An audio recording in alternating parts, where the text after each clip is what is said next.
बुद्ध ज्यावेळेस साधना करण्यासाठी त्या बोधिवृक्षाखाली बसले, सुजाता नावाची त्यांची शिष्या खीर घेऊन आली आणि एक खिरीची मोठी वाटी, एक छोटं बघणं, अशी ती खीर ते प्यायले की जी समाधी लागली ती कित्येक दिवस खालीच उतरली नाही. शेवटी असं म्हणतात, अशी ध्यानावस्था प्राप्त झाली, असं समाधी ध्यान लागलं की गौतम बुद्ध खालीच यायला तयार नाहीत, दगडासारखं शरीर झालं. आणि लोक कार्य करायचं. शेवटी इंद्र आले, सूर्य आले, सूर्यदेव आले, इंद्र आला आणि त्यांनी विनंती करून खाली आणलं गौतम बुद्धाला की अहो जगकार्य करायचंय, समाधी सोडा. त्यानंतर समाधी सोडली तरी गौतम बुद्ध 7 दिवस बोलू शकले नाही, मौन. 7 दिवस बोलू शकले नाही, खास वैशिष्ट्य सांगतोय. पण ज्यावेळेस बोलले त्यावेळेस ते भाषणही द्यायला लागले. बुद्धांनी शब्दांचा उपयोग केला, पण लाओ त्सेनी तोही केला नाही. चीनमध्ये लाओ त्सेनी उपयोगच केला नाही शब्दांचा. महावीर सगळ्यात कमी बोलले, बोललेच नाही, फार कमी बोलले. कारण सांगण्यासारखंच काही नाही, काय बोलणार. सांगायला गेलं तर उलटं व्हायचं, जे सांगायचं ते राहून जायचं. मी सांगितलं ना, ध्यान म्हणजे जे सांगायचं ते राहून जातं आणि जे सांगायला पाहिजे ते सांगता येत नाही. लाओ त्से हा शब्द शून्य होता, शब्द शून्य. आणि म्हणून बुद्धांचा शून्यवाद इथे येतो. म्हणून लाओ त्से आणि बौद्ध धर्म देखील चीनमध्ये गेलेला होता, किंवा हा बौद्धी धर्म गेला म्हणजे बौद्धी धर्म आणि लाओ त्से असं मिक्सचर झालंय चीनमध्ये. क्रॉसब्रीड, दोन्ही धारा मिळाल्यानंतर एक विश्वकल्याण ही भावना झाली होती. इथे बुद्धांची, महावीरांची, उपनिषदाची धारा एक झाली होती. पण त्या धारा धारण करणारा कोणी नव्हता. ध्यानधारा ताकद नव्हती कोणाची, तयार झाला नाही. पण एखाद्या वेळेस लाओ त्सेच्या ध्यानधारा असणारा तेथे जिवंत असेल, तो पाहायला गेला की आपल्याकडे तर सगळे शब्द पंडित आहेत, कोणी घ्यायला तयार नाही, ग्राहक चांगला नाही. चीनमध्ये चला, तिथे लाओ त्से गेलेला आहे आणि लाओ त्सेची ध्यानधारा आहे ज्याच्यामध्ये शब्दच नाही, कोणीतरी ग्राहक मिळेल, ध्यानस्थ बसतात.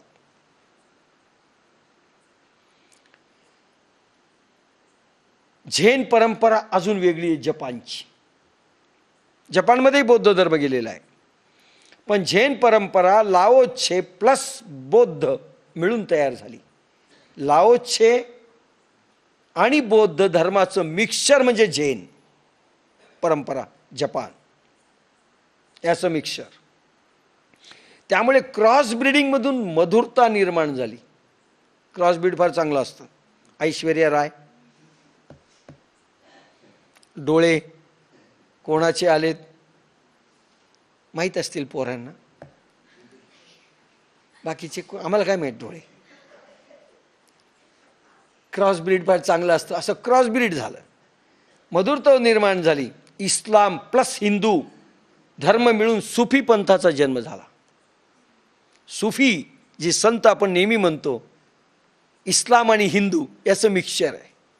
जैन धर्म, लाओ त्से आणि बौद्ध यांचं मिश्रण आहे. जास्त सक्सेस आहेत म्हणून ते प्रत्येक प्रश्न विचारतात जैन साधू. आणि ईसाई प्लस यहुदी मधून हसीद धर्म निर्माण झाला. ईसाई धर्म आणि यहुदी धर्म मिळून हसीद धर्म निर्माण झाला. बौद्धी धर्म बुद्धासारखा होता, क्वालिटी होती बौद्ध धर्मामध्ये, जो गेला चीनला.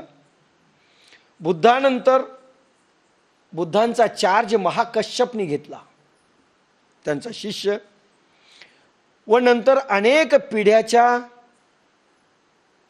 पिढ्या काही शिष्य झाले आणि नंतर हा बोधिसत्व जन्मला. कारण बुद्धांना 2500 वर्ष झाले, 1-1.5 वर्षात पुन्हा दुसरी शिष्य झाले कश्यप नंतर. पण बोधिसत्व चांगला तयार होता बुद्धांसारखा. आता पुन्हा प्रश्न समोर आला. झेन संतांनी विचारलं, बोधिसत्व का गेला? आता बोधिसत्व तुम्हाला आणि झेन सुफी सगळ्यांचं निरूपण मुद्दाम केलं. पुन्हा प्रश्न विचारला. त्या झेन संतांनी प्रश्न विचारला, त्या तोंडात धरलेल्या फांदीच्या माणसाला, सांग बोधिसत्व का गेला चीनला? आता आपण कारण शोधलेत, पण त्याने उत्तर दिलं, तो संपला. आपल्याला दिलेली उत्तरं योग्य आहेत का? तो प्रश्न आहे.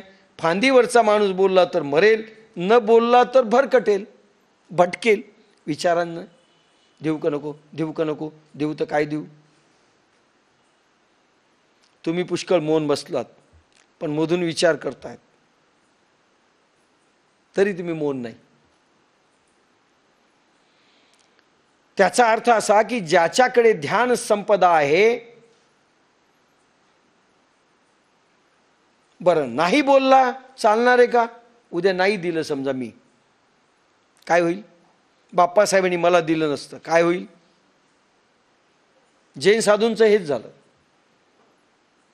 आपल्याकडच्याही संतांचं हेच झालं. दिलंच नाही, नंतर पात्र नाहीत म्हणून काय हाल झाले? पुढे काय होईल?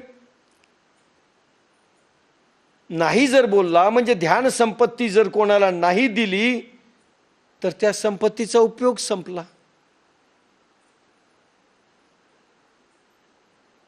मग समाध्याच राहिल्या, पूजा करा, देता येत नाही, घेता येत नाही. ती संपत्ती संपली. ट्रान्समिशन ऑफ पॉवर जर संपलं ह्या देशातलं, संपलं की मी प्रोफेसर आहे पण मला शिकवता येत नाही, काय उपयोग आहे तुमचा? मी शिक्षक आहे पण मला शिकवता येत नाही, उपयोग काय? मी संत आहे पण ट्रान्समिट मला पॉवर करता येत नाही, उपयोग काय? ते काय होते याच्यापेक्षा ते देऊ काय शकले हे तर सांगा. आपणा सारिखे करीती तात्काळ, नाही काळ वेळ तया लागी. आपल्यासारखं करण्याची क्षमता असली पाहिजे.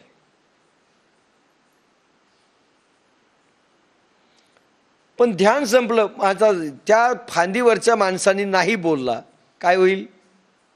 ध्यानही कळणार नाही, आणि बोलला तर तेही जमणार नाही, कारण मरेल. ध्यान कशाला म्हणतात? नाही दिलं तर संपत्तीचा उपयोग संपेल. 2 प्रकारची संपत्ती असते, एक पैशाची, ती जर दिली तर काय होतं? ती दिली की संपली. तुमच्या जवळचा पैसा तुम्ही मला देऊन टाकला, काय होईल तुमच्याजवळ? संपला. आणि ओढली की वाढली, आणि हिसकून घेतली तुमची संपत्ती तर माझी वाढू शकते. म्हणजे एक संपत्ती अशी आहे, दिली तर गेली, आणि ओढली तर एक्स्टॉर्शन, वाढली. ह्या संपत्तीला पाप म्हटलंय.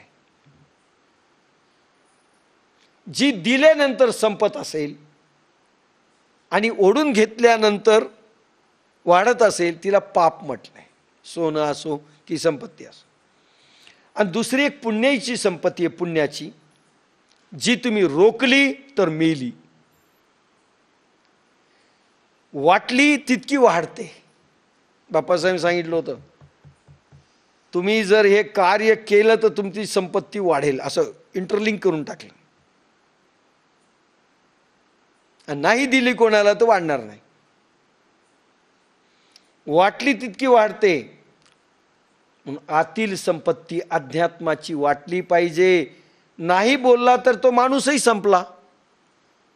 झाडावर लटकून काय फायदा आहे? नाहीच बोलला, कोणाला देता नाही आलं तरी संपला. कारण नाही दिली तर तुमची ऑटोमॅटिक संपणार आहे, व बोलला तर मेला. अवघड आहे की नाही विषय? आणि हा तर बाजूला विचारायला, सांग बोधिसत्व चीनला का गेला, भारत सोडून का गेला, म्हणजे काय, का प्रश्न असा विचारला? ध्यान म्हणजे काय हा प्रश्न विचारला याच्या माध्यमातून. बोधिसत्व चीनला का गेला याचा अर्थ ध्यान म्हणजे काय तुला समजलं का? म्हणजे बौद्ध प्लस लाओत्सेचं मिलन काय आहे हा प्रश्न विचारला आहे. हे कोडं आहे, महाभारतातले कोडे. परवा तुम्ही एक पाहिलं तसं एक कोडं आहे पटाकलेलं जैन संतांनी. जैन साधू प्रत्येकाला हा प्रश्न देतात, सांग का गेला. आणि नाही सांगितलं हो सांगितलं दोन्ही चूक उत्तर आहेत. आणि उत्तर तर खरं द्यायचं नाही. लक्षात घ्या किती अवघड आहे. बाप्पासाहेब जसे आम्हाला विचारायचे ना, एकदा बोलायचे असं करा आणि दुसऱ्या दिवशी भेटले की उलटं सांगायचे. म्हटलं बाप्पासाहेब तुम्ही आम्हाला काय सांगितलं, करायला सांगितलं की नाही करायला सांगितलं? म्हणजे अक्कल लागते, मी काय करायला सांगितलं. आता इथे तो जैन साधू तेच विचारतोय, अक्कल पाहिजे. बोललं तर मेला, नाही बोललं तर संपायली शक्ती. जैन साधू साधकाला म्हणतात तुम्ही स्वतःला तेथे ठेवा व ध्यान करा. प्रत्युत्तर काय असेल, बोलणार की तुम्ही चुप राहणार, असा दुसरा भावार्थ आहे. तुम्ही बोलणार आहात का चुप राहणार आहात, गप्प बसणार आहात? बुद्धीने विचार करायचा नाही. बुद्धीमध्ये द्वंद्व असतं. दोन गोष्टी वेगळ्या आहेत. बुद्धी काय म्हणेल, हो किंवा नाही, हो किंवा नाही. एक उत्तर द्याल तरी संपत्ती संपेल, हो म्हटलं तरी मेले, नाही म्हटलं तरी मेले. बुद्धी काय देईल? म्हणून बुद्धीनं उत्तर होऊ शकणार नाही. ध्यानाची संपत्तीचं उत्तर बुद्धी नाही, आणि म्हणून शब्द नाहीत. लक्षात घ्या. शब्दे विण संवादिजे, माऊलींची ओवी सांगतोय. हो सांगितलं तरी तुम्ही मेले, नाही सांगितलं तरी तुम्ही गेले, गप्प बसले तरी गेले, आणि नाही बोलले तरी गेले. शब्दांना अभिव्यक्ती नाही. अजून सूक्ष्म आहे. एक उत्तर द्याल तरी संपत्ती संपेल, दुसऱ्यामध्येही हरवेल, तिसरे उत्तरच नाही. तिसरं काय मग, हो किंवा नाही, दोन्ही म्हणायचं नाही. मग काय म्हणायचं? विचार खूप कराल तर काहीतरीच बाहेर यायचं. आता कसं सांगावं? तोंडात धरलेली फांदी, हात चालत नाहीत, बोलायचं नाही, नाही बोललं तर मरणारे, म्हणजे संपत्ती ध्यानाची संपणारे, नाही कोणाला दिली तर, आणि बोललं तरी मरेल, नाही बोललं तरी गेली. आता काय करावं? अशा वेळेस जरा विचार तिसरा केला तर तिसरंच काही व्हायचं. आपले एक लीडर होते, लिंबाजीराव दुधगावकर आहेत. त्यांना आम्ही सहज गेलो. एका घरामध्ये किरायानं राहत होते. त्यांना विचारलं तुमची एवढे घर आहेत आणि तुम्ही किरायानं? हो म्हणले. काय करावं, आमचं नशीब असं. म्हणले कसं काय? पहिलं घर बांधलं ते झालं म्हणले शॉपिंग कॉम्प्लेक्स, ते इकडे बांधलं. दुसरं घर बांधलं राहावं म्हणून, ते झालं हॉटेल म्हणले. आणि आता तिसरं बांधायला गेलो तर सिनेमाच व्हायचा. म्हणजे जे उत्तर सांगायला गेलं तिसरंच काहीतरी निराळं यायचं. आता एक संत अजून होऊन गेले, बोकजू, जैन मधले बोकजू नावाचे संत. बोकजू त्यांनी एक गोष्ट सांगितली एका शिष्याला, व ध्यान कर सांगितले. त्याला सांगितलं बोकजूनी तू उत्तर दे रे, झाडावर बसलेल्या माणसाला. दोन्ही उत्तर संपले. तो हुशार होता जरा शिष्य. ठीक आहे, बोललं तर मरणार आहे का, नाही बोललं तर जमणार नाही ना. मग त्याने काय केलं, त्याला विचारलं बोगजूने, कारण प्रत्येक झेन संत विचारतो शिष्याला, सांग बोधिसत्व का गेला. झाडाला लटकलेलं फांदीचं उदाहरण देतो, आणि तू समज की तू झाडावर लटकलेला आहेस, त्या जागी तुझी कल्पना कर आणि आता बोल. त्याने काय केलं, हाताचा इशारा केला.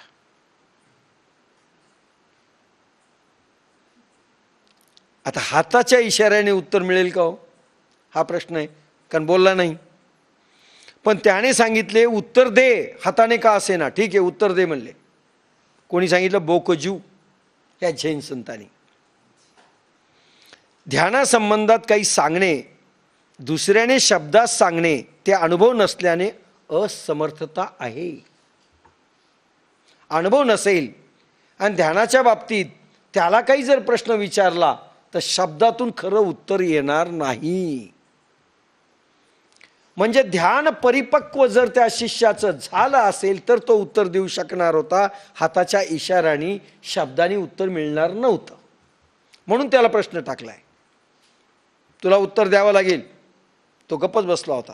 उत्तर दे, हाताच्या इशाऱ्याने दे. आता कसं द्यावं, आला का प्रश्न.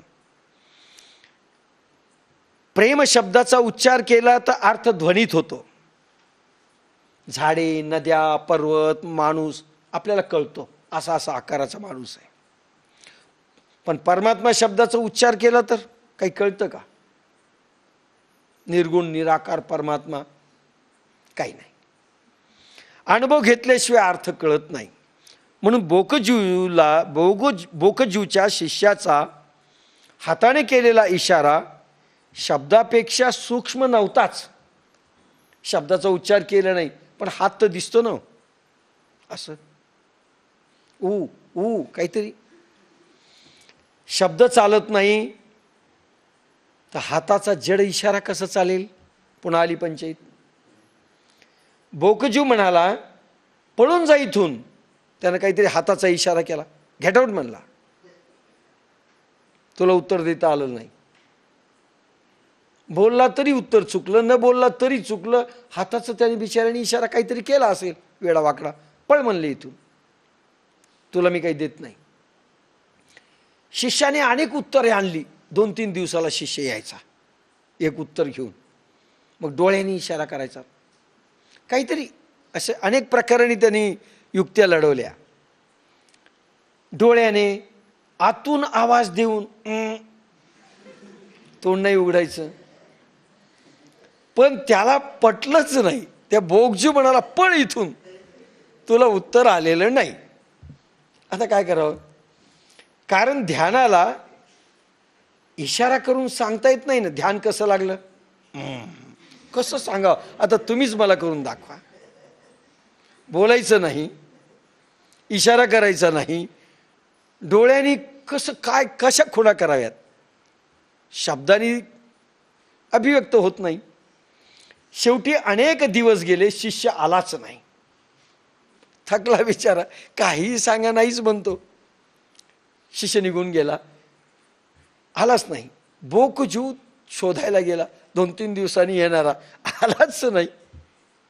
कित्येक महिने झाले, हा गेला कुठे म्हणून शोधायला निघाला बोगजू. गेला, काय झालं त्याचं.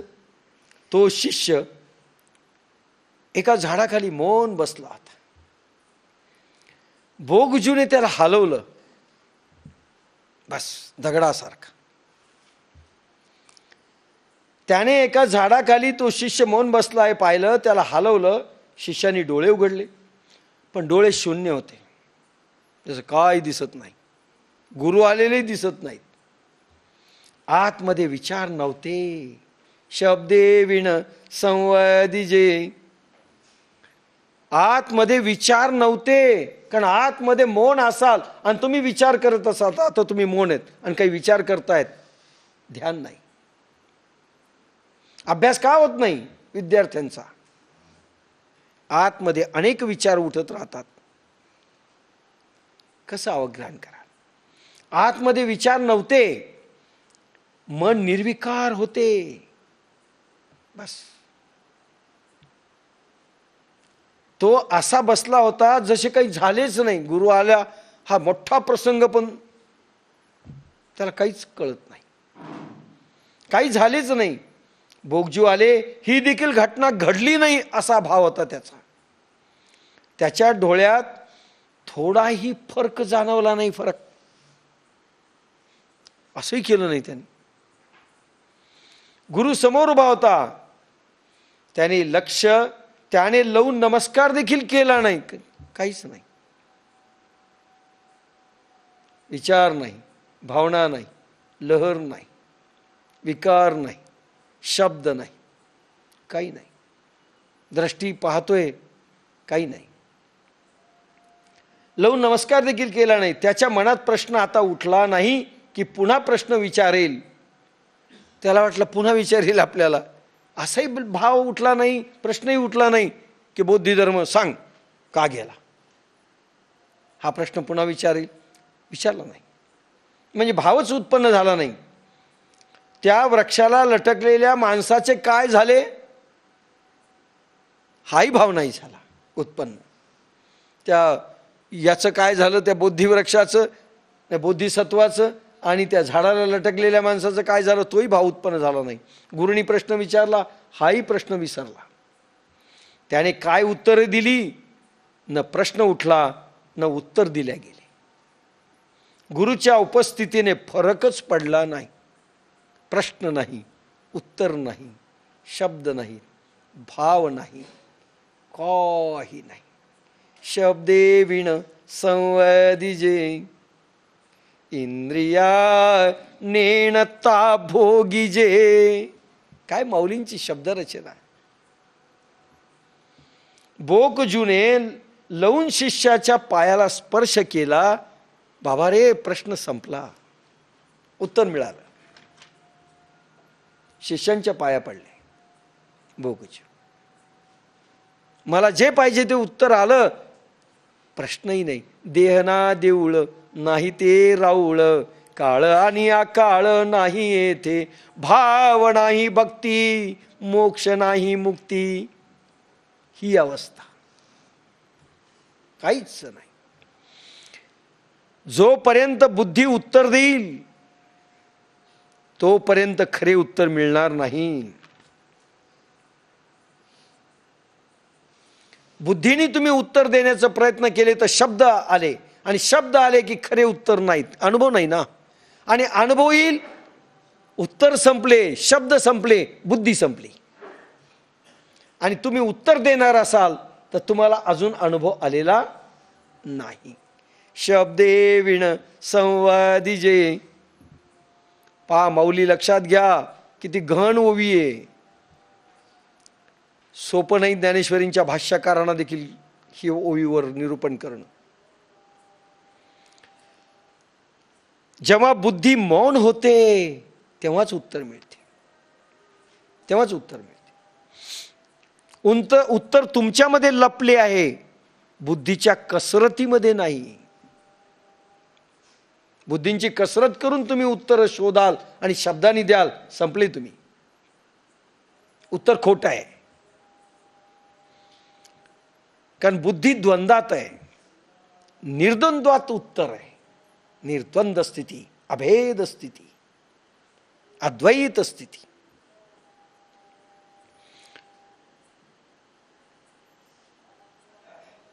विचार बुद्धीमध्ये जो प्रगटतो तो वाटल्या जातो. ध्यानामध्ये विचार शून्यता असते.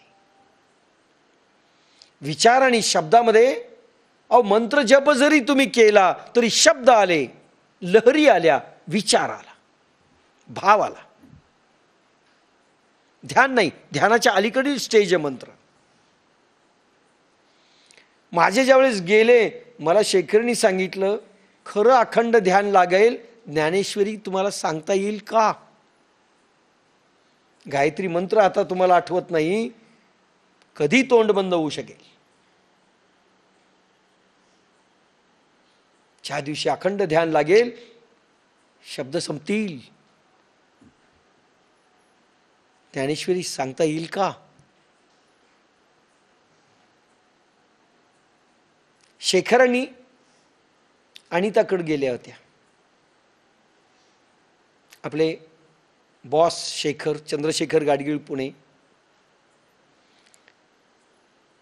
बायोमेडिकल इंजिनिअरिंगचे डॉक्टरेट आणि इलेक्ट्रॉनिक्सचे डॉक्टरेट, माझे गुरुबंधू आणि आपले हेड बॉस अध्यात्माचे. त्यांच्याकडे अनिताकडे गेल्या आणि माझं काही पुस्तक होतं ते द्यायचं होतं. आणि त्यांनी सहज सांगितलं की आता आम्ही व्हिडिओ शूटिंग घ्यायलो. त्यांना वाटलं खुश होतील, व्हिडिओ कॅमेरा घ्यायलो आणि प्रवचनं सगळी आता व्हिडिओवर होती. त्यांनी सांगितलं प्रवचनं कोणाकरता आहेत? त्या 99% लोकांकरता जे कधीच पूर्ण होणार नाहीत. लक्षात घ्या शब्द. जे झेन संतांनी सांगितलं ते आपल्याही परंपरेतनं सांगितलं. त्या लोकांकरता प्रवचनं असतात ज्यांना पूर्णच व्हायचं नाही आणि ज्यांना जोडून ठेवायचं आणि विरंगुळा पाहिजे, आणि ज्यांना पूर्ण व्हायचं शब्दातीत आहे ते सगळं भांडार. शब्दे विण संवादिजे, त्या चाटच पडल्या. मला म्हणले अर्थ नाही समजला. मला इतक्या लवकर समजणारही नाही. त्या दिवशी अर्धा तास बोलले. त्या पुन्हा मला म्हणाले अर्थ सांगा. प्रत्येक ओळ जी त्यांनी सांगितली ती वरून गेली. पण अजून मी सांगितलं नाही, थोडासा सांगण्याचा प्रयत्न केलाय. विचार शून्यतेमध्ये अखंडता आहे. बुद्धीमध्ये तुम्ही खंडित होत आहेत. तुमचं मन खंडित होतं, तुमचं व्यक्तिमत्व खंडित होत आहे. देवालाही आपण खंडित करून टाकलंय. आपल्याकडे अनेक देवतांच्या उपासना सुरू झाल्या. एक अखंड परमात्म्याचे खंड खंड तुकडे केले. जितके विचार जास्त तितके खंडित आपण झालो म्हणून समजा. विचारांचं काहूर माजल्यानंतर टेन्शन येतं ना. काय करावं, विचारांचं काहूर आहे, टेन्शन आलंय. खंड खंड होतो माणूस.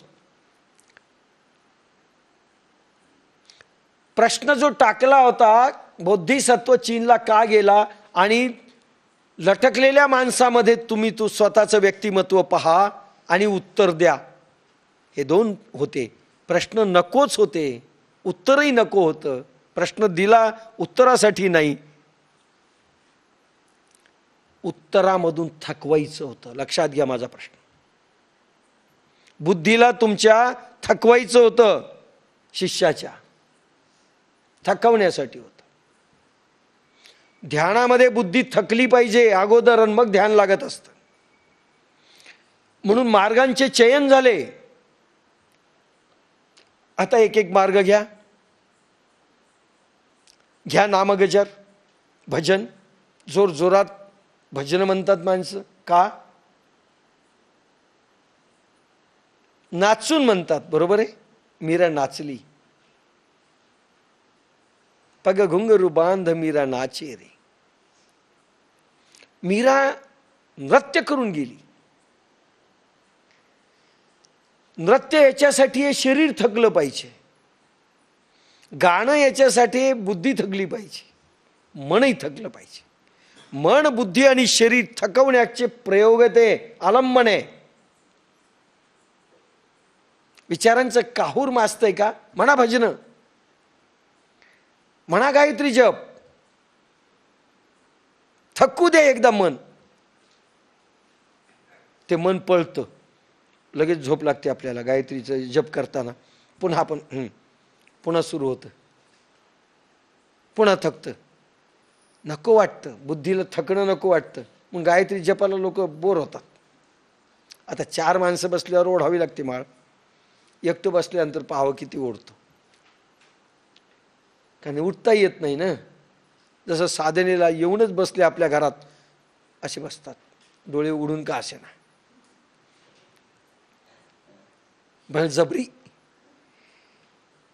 मन आणि बुद्धी थकवण्याकरिता, शरीर थकवण्याकरिता. थकल्यानंतर निचेष्ट पडाल, पण थकेपर्यंत पडायचं नाही, ही आट आहे. मध्येच थकले गे थकले रे नंदला आला नाही.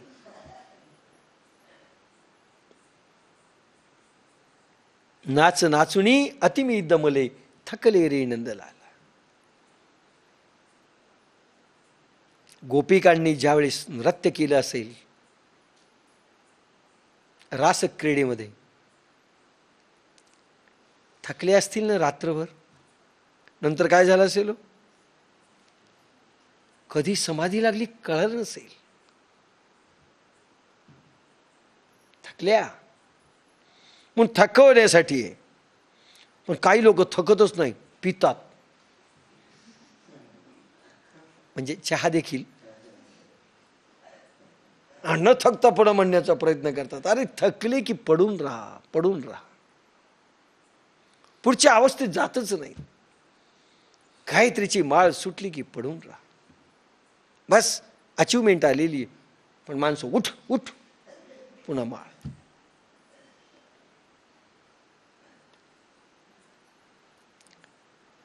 शब्द, मंत्र, भजन यांच्या कसरती शरीर मन बुद्धी थकवण्यासाठी आहे.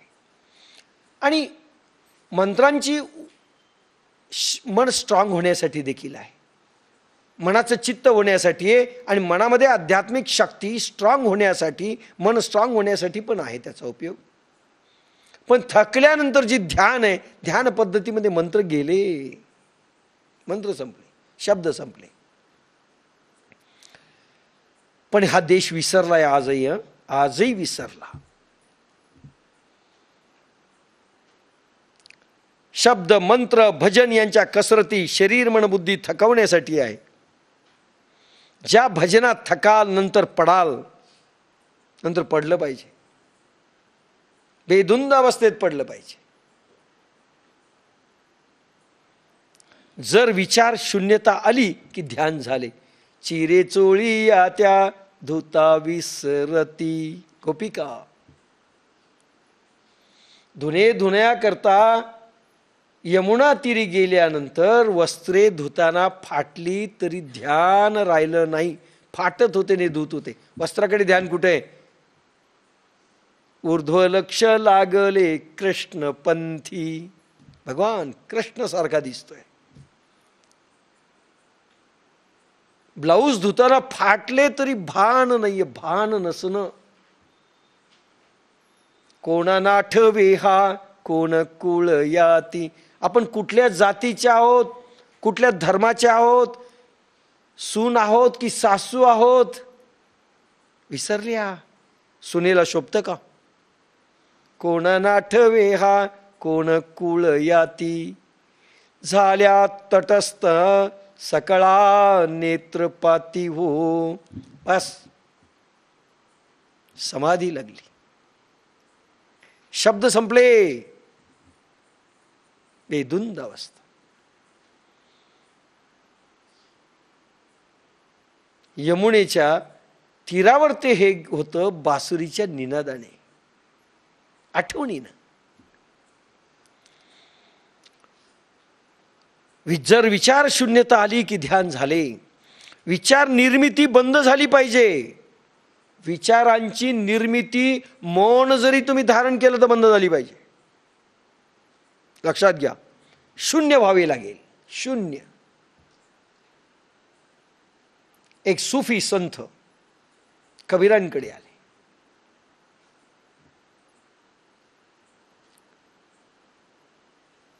ते आल्यानंतर शिष्याना वाटलं मजा येईल. त्यांच्याही शिष्याला वाटलं आपले गुरु आणि त्यांच्यात फैरी जडतील आध्यात्मिक अनुभवांच्या, मजा येईल म्हणले. बसले ना सगळेजण. 10 वाजल्यानंतर पाटावर ते फकीर बसले आणि स्वतः कबीर बसले समोरच्या पाटावर. आणि बस दोघंही मौन आहेत, एक दुसऱ्याकडे दगडासारखं पाहतायत आणि घळघळा अश्रुधारा वाहत आहेत. बस बाकी काही नाही. रात्रभर दोघं बसून होते मौन. हे सगळे बोर झाले. काय मजा आली असती जरा. कोण श्रेष्ठ कोण कनिष्ठ सांगितलं असतं. माझा गुरु श्रेष्ठ, तुमचा गुरु कनिष्ठ. काहीच झालं नाही. बस दोघेही नंतर सकाळी उठले, समाधी खाली उतरले, बस हात मिळवला, निघून गेले. काही बोलले नाही. सगळे शिष्य म्हणले ये क्या बात हुई? काही नाही.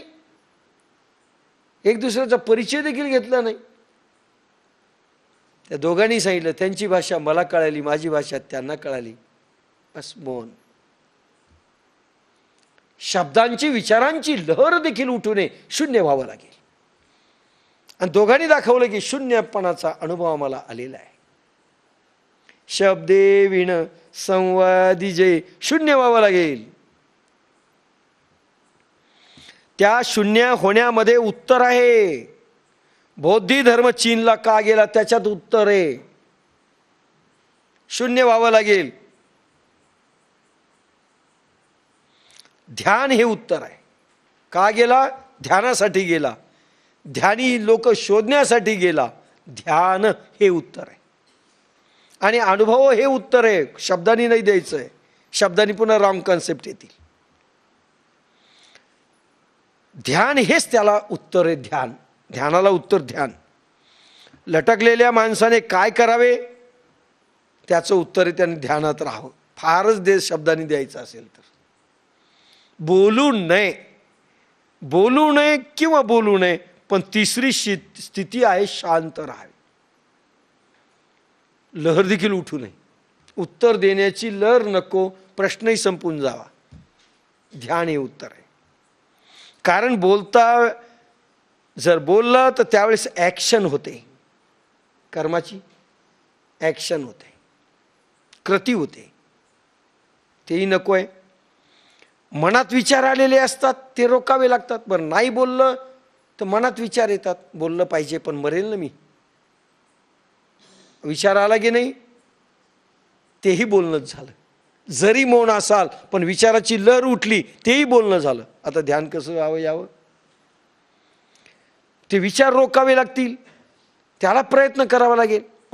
जसं काही बायांना सांगायची एक हे असते आणि ही सांगते, तुला माझी शपथ कोणाला सांगू नको बरं का. एक पोरगी त्याच्या पोराबरोबर पळून गेली, तू सांगू नको कोणाला. ती म्हणे सांगत नाही. कोणीतरी येतं, पोट असं फुगतं. प्रयत्न करावा लागतो की नाही.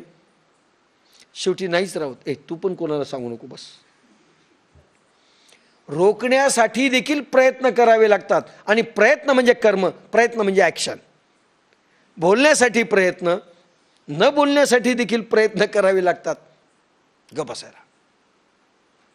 आणि प्रयत्न ज्या वेळेस केला ध्यान गेलं. लहरही उठू नये, विचारही उठू नये. कशाचे उत्तर? प्रयत्न दोन्हीसाठी आवश्यक आहे. न बोलण्यात देखील आतमध्ये बडबड चालू असते. म्हणून तुम्ही पुष्कळ आपले साधक ध्यानाला बसतात, लक्षच लागत नाही. बडबड बडबड मन करत राहतं. पहा 10 मिनिटं तुम्ही स्वतःच्या मनाकडेच पहा, ते किती बडबड करतं. आतमध्ये बडबड चालू असते. विद्यार्थ्यांचं लक्ष का लागतं? आतमध्ये मन सारखं बडबड बडबड करतं. बडबड चालू असते, शब्द उठत नाही, शांत राहता. हेच ते ध्यान. शब्दाची लहर देखील उठू नये, भावनेची लहर उठू नये, त्याला ध्यान म्हणतात. शांत. लटकलेल्या माणसाने रत्तीभर देखील हालचाल करू नये. दगडासारखं शरीर झालं पाहिजे. मी म्हणलं ना, माझे हात देखील हालत नव्हते. शरीर दगडासारखं. अरे म्हणलं, महावीर आणि बुद्धांचं असं तर झालं नसेल. या ज्या मूर्ती दाखवतात दगड शरीर, मला शेखर हातही उचलत नाही. मी असं हलून पाहिलं, म्हणलं दगडच झालो होता. आता हल्लं देखील नाही शरीर.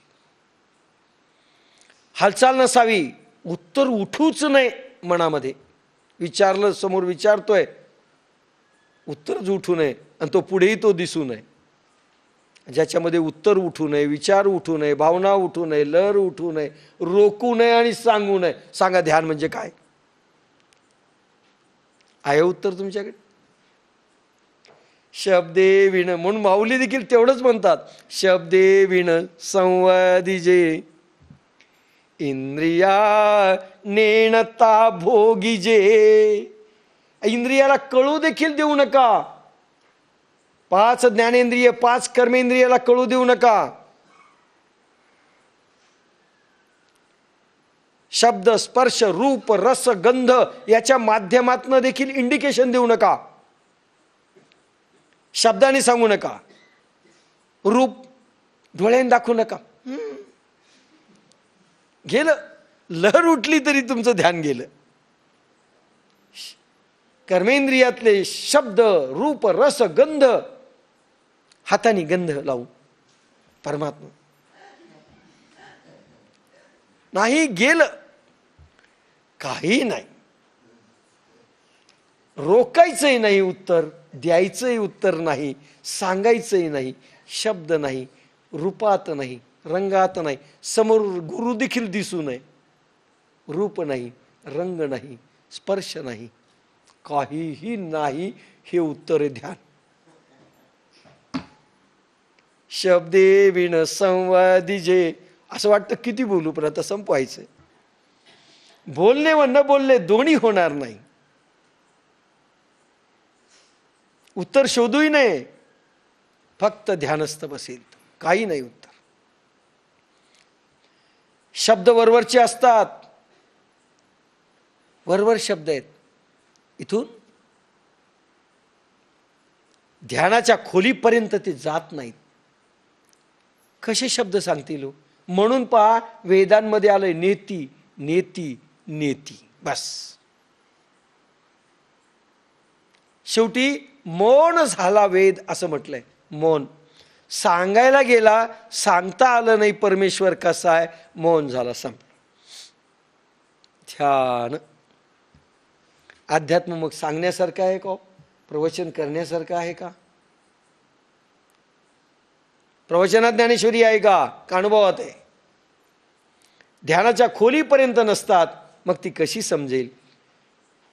बोलणं व न बोलणं एक दुसऱ्याच्या विरुद्ध बाजू आहे, दोघांमध्येही कसरत आहे, काही नाही. एक संत होऊन गेले, नान इन, संताचं नाव आहे नान इन. यांना एकाने विचारलं, अध्यात्माचं सार एका शब्दात सांगा. अवघडच आहे की नाही प्रश्न? नानीनला काय प्रश्न विचारला?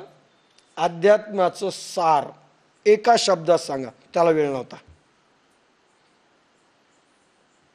तो चुप राहिला. नानीन त्याने सांगितले की सार विचारले तर एक शब्दही सांगण्याचा प्रयत्न मी करणार नाही, कारण मी सांगू शकत नाही. अध्यात्माचं सार एका शब्दात सांगण्याचा प्रयत्नही करणं चूक आहे, कारण मी ते सांगू शकणार नाही शब्दात. शब्दे विण संवादिजे, काय शब्दाशिवाय संवाद येतो. व असार जर सांगायचं असेल तर किती बोलेल? असार म्हणजे सार नाही, धर्माचं सार नाही, असार. मग मी किती बोलेल, किती तास बोलू सांगा. शेवटी त्याने आग्रह केला, नाही नाही तरी पण एका शब्दात सांगाच. तेव्हा शब्दात येत नाही तरी यांनी आग्रह केला, तरी सांगाच. तेव्हा त्याने सांगितले ध्यान. एका शब्दात काय उत्तर दिलं? सार ध्यान. व्यक्तीने सांगितले अजून थोडस जास्त सांगा. हे काय एक शब्द ध्यान? मी विद्वानाकडे आलो, काहीतरी सांगा. पुन्हा त्याने सांगितलं ध्यान ध्यान, 2 शब्द झाले. पुन्हा त्याने विचारलं, अहो नाही हो, थोडं अजून काहीतरी बोला. म्हणले ध्यान ध्यान ध्यान, त्रिवार सांगितलं. जास्त शब्द ना, ध्यान ध्यान ध्यान 3 वार सांगितलं. त्याने सांगितले व्याख्या करू लागलो तर सर्व संपून जाईल, सांगता येणार नाही. शब्दांनी मी सुरू केलं ध्यान काय आहे, तरी लयाला जाईल, तोंड उघडलं की मेला. आणि जे सांगायला पाहिजे ते काहीतरीच येईल, खरं आहे ते येणार नाही. काहीतरी सांगायला येईल, काही शब्द ध्यानापर्यंत अनुभूतीपर्यंत जाऊच शकत नाही, ते खेचून आणूच शकत नाही. मी स्वतः पजल झालो, काय सांगावं. फक्त दगडासारखं शरीर बोललो, तुम्हाला फार थोड्या गोष्टी बोललो, आणि मी पुन्हा पुन्हा विचार करतो कसं सांगावं आता ध्यान काय. आणि हे वाचल्यानंतर तर लक्षात आलं ध्यानच, म्हणलं कुठंच लिहिलं नाही. आणि मग ते जैन संतांचं याचं वाचलं की म्हणलं अरे रे रे, सांगताच येत नाही. हेच खरं उत्तर आहे. अनुत्तर भाव दशा, असेल तिथे शून्य निर्माण होत असतं. उत्तरच नाही, अनुत्तर भावदशा, काही नाही. मौन.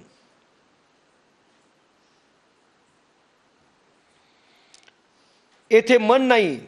मनाचं मन पण संपलं पाहिजे ध्यानामध्ये. मनच नाही, विचार कोण करणार, शब्द कोण सांगणार. बुद्धी नाही, शब्द संपदा बुद्धीमधून येते. संपलं. मन नाही, देह नाही, देहभाव नाही. बस एक सन्नाटा. हिंदीमध्ये पिक्चरमध्ये असतो ना, ड्र, सन्नाटा, अंधेरी रात थी, एवढंच. अपूर्व शून्य अवस्था, पूर्ण शून्य. कल्पना नाही, वासना नाही, काही नाही. मला इथपर्यंतच बोलायचं होतं. शब्दे विण संवादिजे इंद्रिया नेणता भोगिजे. शब्दे विण संवादिजे. शब्दाशिवाय संवाद, ज्ञानेश्वरीचा अनुभव आला तर शब्दच फुटणार नाही. मन, अशी अवस्था आहे. त्याला म्हणतात ध्यान, धारणा, समाधी. शब्दे विण संवादी. म्हणून हळुवारपणे चित्ता, एक विषय परमात्मा, नंतर तोही गेला. शब्द नाहीत, रूप नाही, रस नाही, गंध नाही, भावाभिव्यक्ती नाही, कल्पना नाही, विचार नाही, मन नाही, मन पण नाही, बुद्धी नाही. काय मग? काय माहित नाही. नाही नाही हेच उत्तर आहेत बरं का. काय आहे? शून्य. बुद्धांचा शून्यवाद कसं समजावं लोकांना? शून्य. इंद्रिया नेणता भोगिजे. गीता तत्वाचा उपदेश देणे व घेणे यांचा शब्द वाणीने उच्चारल्या वाचून केवळ गुरुशिष्य मानसस्पर्शाने संवाद व्हावा. मानसस्पर्श, गुरुशिष्यांचा संवाद आहे मानसस्पर्श. आणि वाणीचा उच्चार केल्यानंतर तर होईल, पण खरा जो ध्यानाची अवस्था आहे ना, तिथे उच्चारच नाही, काहीच नाही, फक्त अनुभव आहे. इंद्रियांना कळू न देता मनबुद्धीने अनुभव घ्यावा. आणि या गीतेतील शब्दाचा उच्चार करण्याच्या अगोदर तत्वांच्या अर्थाला मिठी मारावी. तत्वाचा अर्थ. शब्दे विण संवादिजे. ध्यान अवस्थेत गेल्यानंतर विचार संपतील, बुद्धी संपली, मन संपलं, सगळं संपलं. अनुभव कशाचा घ्यायचा आहे? तत्वाच्या अर्थाचा अनुभव. तत्व म्हणजे पंचभौतिक तत्व. पृथ्वी, आप, तेज, वायू आणि आकाश, तन्मात्रा, याचा अनुभव घ्यायचा आहे. आधी अनुभवाला मिठी मारावी आणि मग शब्देविण संवाद करावा. पंचतत्व जय व्हावा आणि नंतर शब्देविण संवाद करावा. अशी पात्रता ज्याची असेल तो ज्ञानेश्वरीचा भक्त. हे शब्देविण संवादिजे इंद्रिया नेणता भोगिजे. 5 ज्ञानेंद्रिय, 5 कर्मेंद्रियला क्लोरोफॉर्म दिल्यासारखी स्थिती आहे. बोला आधी झोंबिजे प्रमेयासी. अनुभव घ्या, बोलूच नका. न बोलण्यात तुम्हाला अनुभव आहेत. झोंबी करा अनुभवांशी. अनुभव घ्या. अनुभव येणार नाहीत नाही म्हटलं. शून्यवाद म्हणजे अनुभव शून्यता असा अर्थ समजू नका. शब्द शून्यता, विचार शून्यता, बुद्धी शून्यता, मन शून्यता. शब्द शून्यता म्हणजे अनुभव शून्यता असा अर्थ नाही, जो चुकीचा घेतलाय. कसा घ्यायचा अनुभव? जैसे भ्रमर पराग नेती परी कमळ दळे नेणती. वा, गोड ओवी. जैसे भ्रमर पराग नेती परी कमळ दळे नेणती तैसी परी आहे सेविती ग्रंथी ये. जैसे भ्रमर पराग नेती, कमळातील पराग भुंगे घेऊन जातात. हे पहा, कमळ अतिशय नाजूक आहे बरं. तुम्हाला गुलाबाचं जरी फूल तुम्ही पाहिलं, जुने, आताचे नाही, लेटेस्ट, धक्का लागला की पाकळ्या गळतात. पहा, इतके कोमल. प्रभूंची ओरिजिनल निर्मिती पहा, इतके कोमल असतात ते. आताचे गुलाब आपण असं असं केलं तरी म्हणून ते येतात समोर, कारण आपण धक्का जरी लावला तर पाकळ्या गळतात. तरी पहा, त्या गुलाब फुलामधला मधुगंध मधमाशा इतक्या सुंदर रीतीने येतात, एकही पाकळी गळत नाही. आणि आपला साधा धक्का लागू द्या, पाकळी गळते. पाकळ्यांना कळतही नाही की पराग घेऊन गेलाय. कमळाचं असंच आहे. भ्रमर म्हणजे मिलिंद किंवा भुंगा इतका कठीण प्राणी आहे की लाकडाला छेद पाडतो. तुम्ही भुंग्याला हात लावा, लाकडासारखं, दगडासारखा आहे. पण हाच भुंगा ज्यावेळेस कमळावर बसतो ना, कमळ त्याला असं झाकून टाकतं, पण फोडून बाहेर निघत नाही. त्याची कोमलता त्याला आत ठेवते. लाकडाला भोक पाडणारा भुंगा कमळाला भोक पाडत नाही. आपण मात्र कशालाही पाडतो, कुठेही भोक पाडतो आणि कुठेही टॉन्ट मारून छेद करतो. कमळाच्या पाकळ्या धक्का देखील लागत नाही आणि मधुगंध तो भुंगा घेऊन जातो, परागकण घेऊन जातो. कमलिनी अशी उमलते सूर्यप्रकाशाने आणि तो पराग घेऊन जातो, कळत देखील नाही. त्या काडीला धक्का नाही, पाकळ्यांना धक्का नाही, तिला कळतही नाही की आपला पराग घेऊन गेलाय. इंद्रियांना धक्का देऊ नका, त्यांना कळूही देऊ नका तुम्हाला अनुभवाला, कारण डोळे पाहिले दिसत नाही, नाक श्वास वाहतो की नाही कळत नाही, बुद्धी विचार करत नाही, मन विचार शून्य झालंय, दिसायला काही नाही, भावना काही नाहीत, काय काही नाही. रात्र एका दिवस माहिती नाही. शेखरला मी म्हणलं, शेखर म्हणाले, अहो साधक वाट पाहतील, आता उठा. म्हणजे शेखर ते म्हणजे किती मिनिटं झाली असतील? म्हणलं 10 मिनिट. म्हणले 2.5 तास झालोय आपण बसलोय, वेळेचं भान नाही. अशी स्थिती येऊ शकते, वेळेचं भान नाही. मग कळतं हजारो वर्ष ऋषीमुनी कसे राहतात साधनेमध्ये, त्यांना वेळच कळत नाही. आनंदाचा डोळा आहे, फक्त एवढंच. कारण इंद्रियांना कळतच नाही, बुद्धीलाही कळत नाही. सगळेजण निचेष्ट पडल्यासारखे, बेधुंद झाल्यासारखे, कळत नाही. एवढंच शब्द आहे. जैसे भ्रमर पराग नेती परी कमळ दळे नेणती. कमळातील पराग भुंगे घेऊन जातात, परंतु कमळाच्या पाकळ्यांना जसे ते कळत नाही, तशी इंद्रियांना कळू न देता या गीतेतील अनुभव घेण्याची रीती आहे. म्हणजे इंद्रिय कुचकामी आहेत, इंद्रियातीत अभ्यास आहे भगवद्गीता.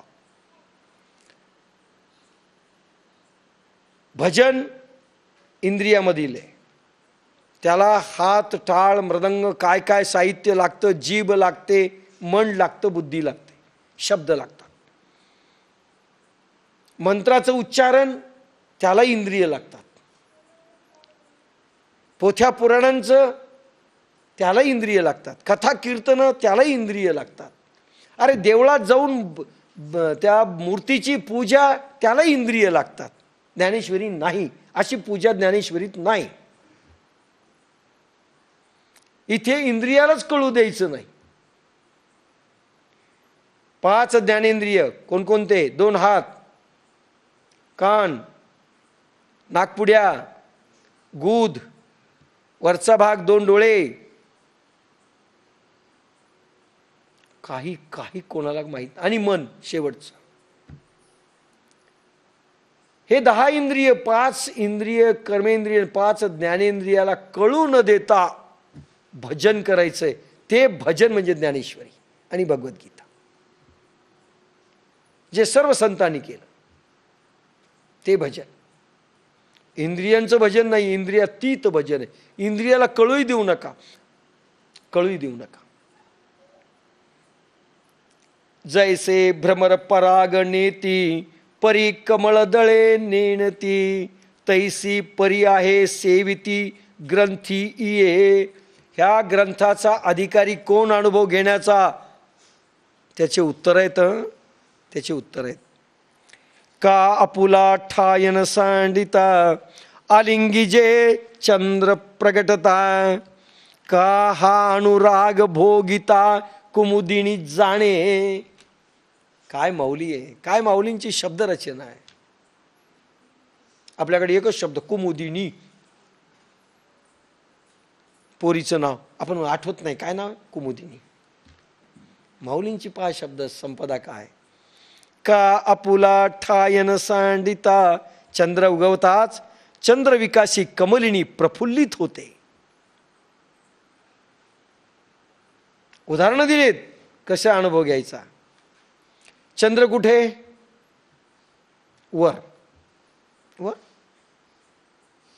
कमलिनी कुठे? खाली. तो उगवला कुठे? आकाशात, हजारो किलोमीटर दूर. आणि ही खुश कुठे वाहिली? खाली. हिचं मिलन झालंय? मिलन झालं का? नाही. मग खुश का? आता समजलं का गोपिका का टर्न झाल्या नाही मथुरेला किंवा का द्वारकेला गेल्या नाहीत? किती प्रगाढ ध्यानावस्था असेल, किती प्रगाढ असेल. का पुला ठायन सांडिता, चंद्र त्या जाग्यावरून हलत नाही, कमुलिनी आपल्या जागेवरून हलत नाही. पण चंद्र उगवला की ही प्रसन्न होते. अरे मिळालं काय तुला?